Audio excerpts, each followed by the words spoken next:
What exactly are you getting out of this again? Izuku blushed. Like Isa said, I get to practice not be panicking. And I get a aspiring partner. Sounds like a bad deal on your end, Midoriya. Maybe you should ask someone else who can actually benefit you. You're the only one who talks to me, and H has this T-type of quirk. Shinsu tilted his head towards the other boy, eyes viewing him from the side. Okay, but only if a teacher is nearby when messing with my quirk. I don't want to hurt you. Izuku grinned widely at the violet-haired boy. And I need to ask my guardians. They are funny about some stuff. What day and time? Every Monday and Thursday after school for 12 hours, as starting next week. If that works for you. It should be fine. Again, I just need to ask my guardians. I'll let you know by Friday. I won't see you Friday. Wanna has a field trip all day, and I'm all to go. HM. Then give me your phone number, and I'll text you. Izuku blushed again. I don't have a phone. And maybe you could just leave a note with Samantha-sensei. He'll get it BB back to me. Sounds good to me. We should go throw away our trays. Alright. The Hero Course students of Wanna had to be at school 30 minutes early on Friday, a fact that many of the students lamented over. Yet, Izuku did not mind. Despite his late nights spent as a vigilante, the child was proving to be a natural morning person. The green-eyed boy bounced on the S of his feet as he awaited Aizawa-sensei's instructions, bubbling with unspent energy. The students were not told much, only to arrive early in preparation for a field trip. Excited chatter scattered throughout the group. Izuku, of course, knew at least a little bit more due to him living at UA, though Aizawa-sensei had done an excellent job keeping most of what was happening a secret. All Izuku really knew was that a hero costume was required due to Aizawa-sensei demanding he turn in his request form, and that the location was approximately 30 minutes away by bus. Still, Izuku couldn't help but feel slightly special at knowing these pieces of information as his classmates wondered about them. Quiet, Aizawa-sensei said as he entered the classroom. The man didn't even have to yell as all of the students immediately shut their mouths and focused on the sleep-deprived teacher. Aizawa-sensei assessed the class with a hint of pride in his eyes at their obedience. This time, all myself, and one other will supervise. Sensei, what are we doing exactly? Zero asked, shooting his arm in the air, but not waiting to be called on. Preparing you for disaster reliefs, from fires to floods. It's rescue training. Aizawa-sensei said in a bored tone. Rescue, huh? Sounds like another rough day. Kaminari sighed. Right, Ashida-san agreed. Come on, this is what being a hero's all about, Kirishima-san encouraged. I'll be right at home in a flood, Karo, Asua-san whispered to herself. Hey. Aizawa-sensei snapped. I'm not done. The teacher paused, inspecting the room to ensure he had everyone's attention before going over to where the hero costume cases were now appearing out from the wall. It's up to each of you whether or not to wear your costumes. Be advised that some of them are ill-suited to this sort of activity. To top it off, most of you are not used to them yet.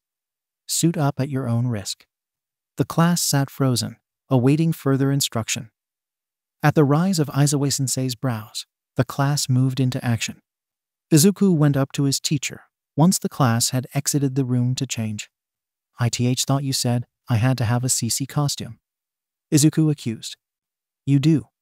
A large portion of your ability depends on the tools connected to your costume. I will not permit you to participate unless you are suited up. Aizawa-sensei said with a yawn. That's like saying, I'm in and nothing without support items, Izuku said, trailing off at the end. Snipe is nothing without a gun. This is no different. Izuku nodded at the man, hesitating slightly before asking his next question. Am I allowed to have MMY knives BB back? There. I use them most. And you confiscated them. Or you did. A new set is in the case, brat. I will be counting them after to make sure they are all returned. Izuku's eyes lit up at the news before falling again. And my old uns. Aizawa studied the boy closely. Why do you want them?